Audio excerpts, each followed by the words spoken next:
Pendant la Seconde Guerre mondiale, il y a eu au Royaume-Uni une période de 8 mois connue sous le nom de Blitz, durant laquelle la Luftwaffe allemande larguait des bombes sur toutes les villes de Grande-Bretagne. Presque chaque nuit, les habitants de Londres descendaient dans des abris comme ceux installés dans le métro londonien. Les choix alimentaires étaient restreints, mais avec un peu de chance, on obtenait des biscuits au miel et un bol de soupe du Blitz.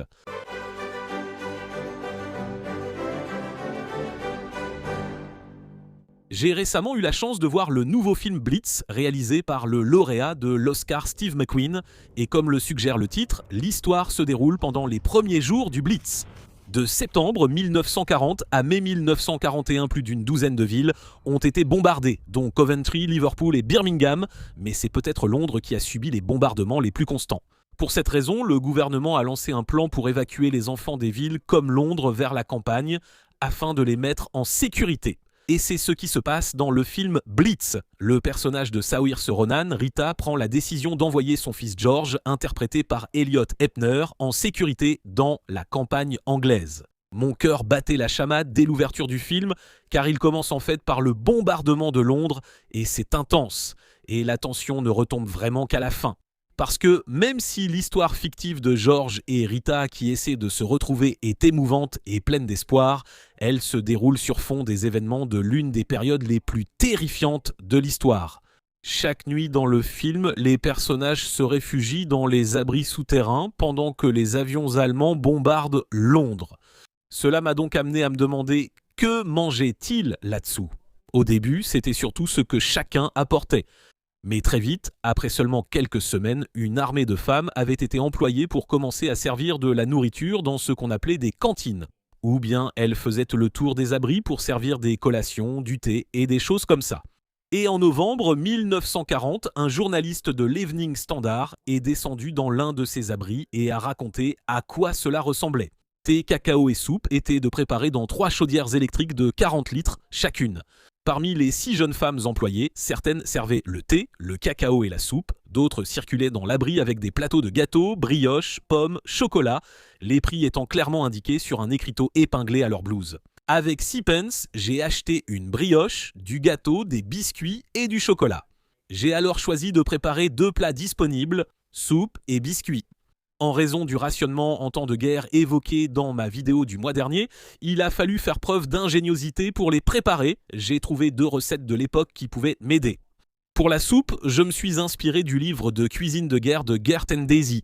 Duo comique très populaire, leur recette s'appelle justement la soupe Blitz. Bien que la recette soit très simple, je l'ai choisie surtout pour son nom et parce qu'elle est accompagnée d'un poème. Quand tu files vers ton abri, ce n'est peut-être pas comme au Ritz. Si tu bois quelque chose de chaud, tu ne craindras rien et la meilleure soupe à boire, c'est la soupe Blitz. PS, tous les légumes conviennent et cette soupe est pratique à emporter à l'abri si besoin. Nous espérons que tu n'auras pas à le faire. Comme c'est une soupe de légumes, elle convenait au rationnement, car les légumes frais n'étaient pas rationnés et beaucoup les cultivaient dans leur jardin de la Victoire. Ils affirment que tu peux choisir les légumes, mais recommandent carottes, navets, poireaux ou oignons. J'ai pris le poireau, 1 ou 2 pommes de terre et quelques os. J'utilise des os de poulet car beaucoup élevaient leur poulet et j'ai mangé du poulet hier soir. Un peu de céleri ou ses feuilles. Ensuite, il est indiqué 4 verres d'eau ou de bouillon, mais il ne précise pas la taille des verres, alors j'ai mis 6 tasses d'eau, environ 2 cuillères à café de sel et 1 cuillère à café de poivre, puis 1 cuillère à café d'extrait de viande ou d'extrait de levure.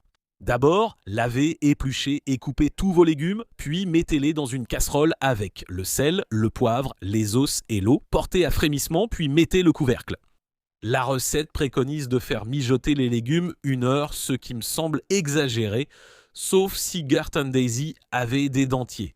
Mais cela me fait penser à une citation de l'époque du ministère de l'Alimentation qui disait « Aucun pays au monde ne cultive les légumes mieux que nous, et peut-être qu'aucun pays au monde ne les cuisine aussi mal. » Après avoir mijoté vos légumes presque en purée, ajoutez 1 cuillère à café d'extrait de levure ou de viande, mélangez et gardez la soupe chaude pendant la préparation des biscuits au miel. Cette recette vient d'une brochure du ministère de l'Alimentation, la numéro 21 intitulée « Tirer le meilleur parti du sucre ». Cette brochure était remplie de recettes qui, même si elles ne remplaçaient tout pas complètement le sucre, lequel était strictement rationné, montraient comment le compléter et le faire durer avec d'autres ingrédients sucrants, comme les fruits secs, la mélasse et le miel, comme nous allons le faire pour ces biscuits au miel, pour lesquels il vous faudra 75 g de margarine. Cela équivaut à un peu plus de 5 cuillères à soupe, 2 de sucre, 2 de miel, une tasse et demie, 170 g de farine, 2 cuillères à café de levure, une de cannelle et une pincée de sel. Travaillez la margarine et le sucre jusqu'à obtention d'une préparation lisse, puis ajoutez le miel. Tamisez la farine dans un bol, ajoutez levure, cannelle et sel, puis mélangez. Incorporez ce mélange à la préparation à la margarine et mélangez jusqu'à homogénéité. Déposez la pâte sur une surface farinée ou du papier sulfurisé, puis étalez-la sur environ 6 mm d'épaisseur. Je préfère l'étaler entre 2 feuilles de papier sulfurisé pour éviter que la pâte colle au rouleau. Une fois qu'elles sont étalées, découpez-les en petits cercles d'environ 5 cm de diamètre, puis placez-les sur une plaque de cuisson et mettez-les au four à 175 degrés Celsius, soit 350 degrés Fahrenheit pendant 10 minutes. Au final, ces 2 plats étaient des choses qui auraient pu être vendues dans les abris des stations de métro, mais au début, le métro n'était même pas aménagé comme abri. En fait, on n'avait même pas le droit d'y entrer. Au début, ils empêchaient les gens d'entrer dans les stations de métro et ils montrent cela dans le film Blitz, ce qui m'a amené à me demander pourquoi cela se passait-il ? Le Blitz de Londres a commencé le 7 septembre 1940 lorsque 364 bombardiers de la Luftwaffe allemande, escortés par 515 chasseurs, ont largué des bombes sur l'East End. Cette nuit-là, l'East End a brûlé. Les quais étaient en flammes. Cela a illuminé l'est et le sud-est de Londres. Cette nuit-là, Londres était encerclée et frappée par le feu. Les bombes tombaient, les gens cherchaient un abri. Certains sont allés dans des abris privés ou d'autres abris souterrains qui avaient été préparés, mais il n'y avait pas assez de place pour beaucoup de gens, alors ils se sont rendus à la station de métro la plus proche. Mais quand ils sont arrivés, on leur a interdit d'entrer. La police les empêchait réellement d'accéder aux stations, même alors que les bombes tombaient. Pourquoi cela se passait-il ? Eh bien, il s'avère que tout cela était dû à un homme nommé Sir John Anderson. En octobre 1938, alors que la guerre semblait inévitable, Anderson fut chargé des préparatifs contre les raids aériens. Sa principale stratégie consistait à équiper les gens d'un cylindre en tôle qui pouvait être partiellement enterré dans leur jardin à la maison. Cela finit par être connu sous le nom d'abri Anderson. C'était idéal si vous habitiez à la campagne, dans une grande maison avec jardin. Ce n'était pas très pratique pour la plupart des habitants de Londres qui n'avaient pas de jardin, surtout dans le quartier pauvre de l'East End de Londres. Eh bien, à cause de cela, il serait logique que le gouvernement construise un tas d'abris souterrains dans la ville, n'est-ce pas ? Eh bien, pas si vous étiez Sir John Anderson qui, en 1938, a déclaré cela à la Chambre des communes. Mis à part les difficultés et les retards liés à tout projet d'abri anti-bombe, profond à grande échelle, je ne pense pas que nous soyons prêts à adapter toute notre civilisation pour obliger une grande partie de notre population à vivre et à maintenir la capacité de production dans une existence troglodyte profondément sous terre. Je pense qu'il craignait qu'ils deviennent des hommes taupes. En réalité, il craignait surtout qu'ils deviennent trop à l'aise là-dessous, sous terre, et qu'ils ne remontent pas pour travailler, éteindre des incendies et ce genre de choses, ou simplement pour travailler en général. C'est ce qu'il appelait la mentalité de l'abri profond. Encore à la mi-juin 1940, seulement quelques mois avant le début des bombardements, Anderson a déclaré « Je suis profondément reconnaissant que nous n'ayons pas adopté une politique générale de construction d'abris profonds et fortement protégés. En raison de la théorie d'Anderson sur la mentalité de l'abri profond, la première nuit de bombardement, les stations de métro étaient fermées et les gens ne pouvaient pas y entrer. » Mais dès la deuxième nuit, les gens avaient en quelque sorte trouvé un moyen de contourner cela en achetant un ticket de métro comme s'ils allaient prendre le train pendant la journée, en descendant et en refusant simplement de partir à la tombée de la nuit. Et finalement, les gens ont tout simplement forcé l'entrée. Ils ont pris d'assaut la station de Liverpool Street et sont descendus. Une situation similaire s'est produite le 14 septembre lorsque 50 ouvriers et leurs enfants, qui avaient perdu leur maison à Stepney, le quartier où vivent beaucoup des personnages du film, ont fini par forcer l'entrée d'un abri souterrain, mais ce n'était pas l'un des abris des stations de métro. Il s'agissait plutôt de l'abri privé de l'hôtel Savoy. Maintenant, malgré les efforts du gouvernement pour garder les gens à la surface pendant les bombardements, il n'a pas fallu longtemps avant que, la nuit dernière, dans les stations de métro de la métropole, des familles de l'East End, avec quelques affaires de literie, bousculaient des habitants du West End munis de paniers repas et de coûteux plaids de voyage. Une femme avec 4 enfants, tenant le plus jeune dans ses bras, a déclaré qu'elle et sa famille utilisaient le métro comme abri depuis plus d'une semaine. « C'est calme et confortable ici après le dernier train », a-t-elle dit. « Nous n'entendons pas les canons et dormons profondément ». Malgré les bombardements, des semaines plus tard, le gouvernement décourageait toujours l'usage du métro comme abri. Les ministères de la Sécurité intérieure et des Transports ont lancé hier soir un appel au bon sens de la population et en particulier aux hommes valides afin qu'ils s'abstiennent d'utiliser les stations de métro comme abri anti-aérien, sauf en cas de nécessité urgente. Si des bombes réelles tombant du ciel ne sont pas considérées comme une nécessité urgente, je ne sais pas ce qui laisse. Eh bien, finalement, le gouvernement a un peu baissé les bras et a dit « D'accord » et ils ont autorisé 79 stations de métro à être utilisées comme abris souterrains sous l'administration de l'amiral Sir Edward Evans, connu comme le dictateur des abris de Londres. Ces 79 stations et de nombreux abris qui n'étaient pas des stations de métro ont commencé à être équipés pour un usage continu. Il a promis des abris pour tous, sans file d'attente, des abonnements pour 1 million de personnes cherchant refuge chaque nuit et du chauffage si besoin. Oui, des abonnements. Un ticket était nécessaire pour accéder à ces abris. On ne pouvait pas s'y précipiter quand les bombardements commençaient. Et les tickets coûtaient 1,5 penny, soit environ 50 centimes aujourd'hui, donc ce n'était pas vraiment une question d'argent, mais plutôt de s'assurer d'avoir une place, de garantir qu'il y avait assez d'espace pour tout le monde dans un abri donné. On estimait trop dangereux de laisser des gens s'allonger sur les voies ou dormir dans les escaliers, ce qu'ils faisaient pourtant au début. Cela permettait aux gens de réserver une couchette et d'avoir une place lors des bombardements.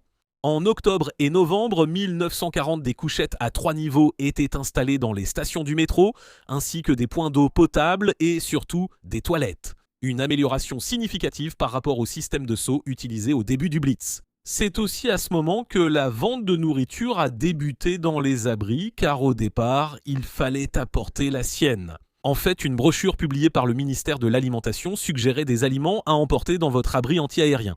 Si possible, il fallait emporter des boissons chaudes dans l'abri. Si vous avez un thermos, remplissez-le de soupe, de thé ou de café chaud. Des biscuits nature accompagnés d'une poignée de raisins secs ou d'un morceau de chocolat sont très nourrissants. Il en va de même pour les sandwichs au fromage, à la sardine ou au saumon en conserve. Les enfants ont besoin de beaucoup d'eau à boire. Le sucre d'orge est excellent pour eux. Pendant que j'étais à Londres l'année dernière, j'ai rencontré un monsieur qui avait été enfant pendant le Blitz et il se souvenait avoir été envoyé dans leur abri Anderson. Ils avaient un abri Anderson, pas le métro. Il a mentionné certains aliments mais ne se souvenait d'aucune bonne chose. Il se souvenait qu'il devait prendre de l'huile de foie de morue et quelque chose appelé Viral Malt, un complément à base de moelle osseuse. Il n'aimait pas ça du tout. Maintenant, quelque chose auquel je n'avais pas pensé lorsque j'ai commencé à faire des recherches là-dessus, c'était comment empêcher la poussière de se déposer sur la nourriture. Parce que pendant cette période, des bâtiments qui existaient depuis des centaines d'années s'effondraient. Le ministère de l'Alimentation a publié une brochure avec des conseils pour se protéger de la poussière des bombes. Ne laissez jamais la nourriture à découvert. La poussière épaisse qui retombe après une explosion de bombe rend souvent la nourriture impropre à la consommation. Cette poussière pénètre même dans les cartons et les emballages. Protégez toute nourriture qui n'est ni dans des boîtes ni dans des boîtes de conserve avec un tissu épais, ou une bâche pour éviter la poussière et les éclats de verre. Durant ces premières semaines, il vous incombait de fournir, si possible, de la nourriture sans poussière dans les abris anti-aériens. Mais dès octobre, au cours de ce deuxième mois, des cantines furent installées, gérées par un millier de femmes avec tact, bon sens et compétence, qui recevront des foulards rouges à nouer autour de la tête, des brassards rouges, des tabliers en caoutchouc et seront équipés d'une urne à boissons électrique. De 18h30 à 21h30 chaque soir, elles serviront du thé, cacao et café à 1 penny la tasse. Apportez vos mugs. Des gâteaux, brioches, biscuits, chocolat, pommes, tourtes à la viande et feuilletés à la saucisse. Elles patrouilleront sur le quai avec leur chariot de nourriture pendant 3 heures, puis dormiront dans des couchettes spécialement prévues de 9h30 jusqu'à 5h du matin. Elles serviront des rafraîchissements du petit matin jusqu'à 7h avant de s'occuper du nettoyage des déchets. En fait, ces rafraîchissements du petit matin étaient les plus importants, car beaucoup de gens descendaient dans les abris après le travail et y restaient toute la nuit, puis devaient retourner directement du refuge au travail. Ils avaient donc besoin de quelque chose pour le petit déjeuner, même si ce n'était qu'une tasse de thé ou de café. Et donc, le ministère de l'Alimentation avait installé plusieurs stations de café autour des différents abris. Des stands de café arrivaient pour aider les foules dans les abris. Garantie de sucre, c'est ce qu'on m'a dit aujourd'hui au ministère. Les stands de café se voient garantir des quantités suffisantes de thé, sucre et autres produits essentiels, achetés via les circuits commerciaux classiques. L'une des personnes qui gérait ces stands de café ainsi que plusieurs cantines était une femme nommée Mademoiselle Edith Gowans, et elle avait une équipe de 1000 jeunes femmes travaillant pour elle. Elles étaient habillées de combinaisons vertes et de turbans rouge cerise et servaient le café et le thé à l'aide de théières à long bec. Mademoiselle Gowans est fière de ses théières à long bec. Elles ont été conçues par un responsable des transports londoniens et ont la forme d'un arrosoir ordinaire de 2 gallons avec un long bec. Mademoiselle Gowans et ses filles s'occupent aussi des biberons des bébés. Elles les stérilisent avant de les remplir de lait et d'eau. Ce qui était formidable avec ces cantines, c'est qu'elles nourrissaient les gens même dans les abris.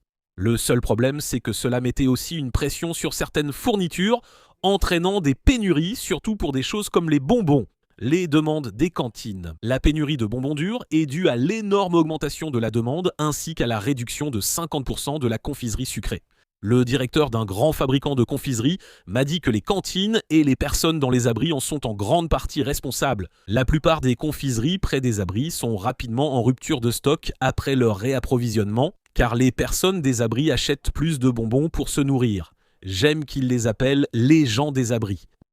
C'est bien plus gentil qu'un autre surnom employé par certains pour nommer les utilisateurs des abris. Nous, les abrités de la station de métro Belsize Park, bouillonnons d'indignation après la parution dans votre rubrique du 1er janvier de la lettre nous qualifiant, nous les abrités du métro, de lâches et de rats des abris. Oui, une partie de la population considérait que ceux qui utilisaient les abris étaient lâches et pensaient qu'il valait mieux rester chez soi en espérant ne pas être bombardé. Heureusement, cela ne touchait qu'une petite minorité de la population. Parce qu'au fil des jours, les abris ont commencé à être utilisés de plus en plus, à tel point que le gouvernement a décidé de créer des abris permanents, appelés abris souterrains profonds. 10 ont été commandés, mais seulement 8 entièrement construits, à 30 mètres sous terre sur 400 mètres de long. Chaque abri pouvait accueillir 8000 personnes et comprenait des couchettes permanentes, des toilettes, des infirmeries et 8 cantines dans chaque abri.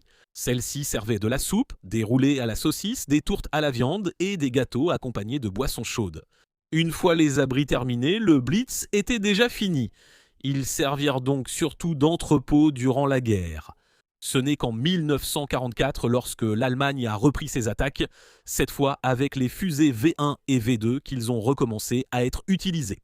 Cette seconde vague d'attaques, vers la fin de la guerre, a entraîné un renouveau du programme d'évacuation des enfants hors des villes vers la campagne, souvent pour vivre chez des parents ou des amis, mais encore plus souvent chez de parfaits inconnus. Ils ne connaissaient pas ces personnes, c'était simplement des gens qui accueillaient des enfants chez eux.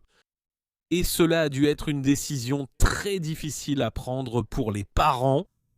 Oui, vous les mettez en sécurité, mais vous envoyez aussi votre enfant vivre chez quelqu'un que vous ne connaissez pas pour une durée indéterminée et vous ne savez pas si vous serez là quand il sera temps pour lui de revenir. Et c'est la décision que le personnage de Rita, interprété par Saoirse Ronan, doit prendre au début du film Blitz. Heureusement, je n'ai pas à prendre ce genre de décision. Je dois juste décider si je veux manger mes biscuits au miel ou ma soupe du Blitz en premier. Et nous y voilà. Soupe du Blitz et biscuits au miel comme on les servait dans les abris souterrains pendant le Blitz de Londres. Je vais donc commencer par la soupe du Blitz et je dois dire qu'elle sent vraiment bon, mais c'est de la bouillie. Je veux dire, on peut encore reconnaître que ce sont des légumes, mais ils sont très très mous et certains se sont carrément désintégrés. Mais allons-y.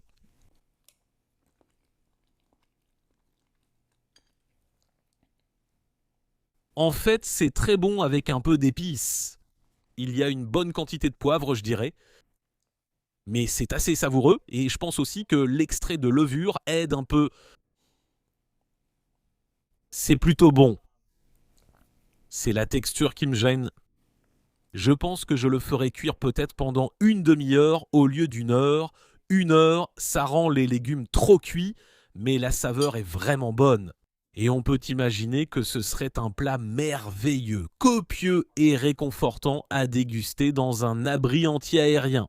Maintenant, pour ce qui est des biscuits au miel, ils sentent aussi très bon. Pendant la cuisson, ils sentaient un peu comme des biscuits Graham. Ils ont très bien réussi. Ils sont très plats, mais ils n'ont pas l'air trop durs. Essayons d'y goûter.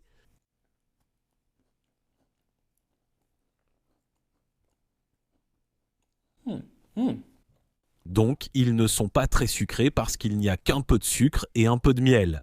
Mais ça permet vraiment au goût du miel de ressortir. Tu pourrais ajouter un peu plus de cannelle. Elles sont douces, mais elles seraient parfaites avec une tasse de thé ou de cacao. Et comme elles sont douces, c'est le genre de choses que tu peux grignoter sans réfléchir et en manger une vingtaine. Elles sont délicieuses et faciles à faire. Ces deux plats méritent d'être préparés. La soupe de légumes est très simple. Celles-ci sont simples aussi, mais ce sont vraiment des choses que je ferai. Encore une fois, elles sont vraiment bonnes. Bref, pendant que je faisais des recherches pour cette vidéo et que je parcourais tous ces vieux journaux, je tombais sans cesse sur différents produits en vente qui rendaient le temps passé dans les abris anti-aériens un peu plus confortable. Mon préféré était les pochettes murales pour l'abri. Avec des journées plus courtes, on passe plus de temps dans l'abri anti-aérien, donc autant le rendre confortable. L'espace compte, alors pourquoi ne pas installer des pochettes murales dans votre abri? Elles sont précieuses pour ranger ces petits objets insignifiants mais essentiels qui rendent l'attente dans l'abri supportable. On se retrouve la prochaine fois dans Tasting History.